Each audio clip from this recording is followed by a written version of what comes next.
The 2010 general election is Tuesday, November 2nd, and Fairfax County is facing a shortage of election officers. Here's your chance to be part of the election process.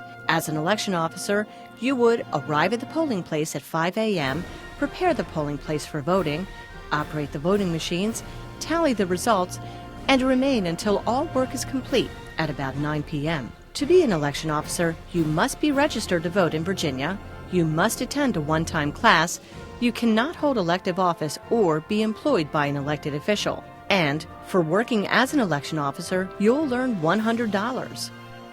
To apply online, go to fairfaxcounty.gov and click on Citizenship and Voting, then Working at the Polls. Please note, I-9 employment eligibility verification requirements apply.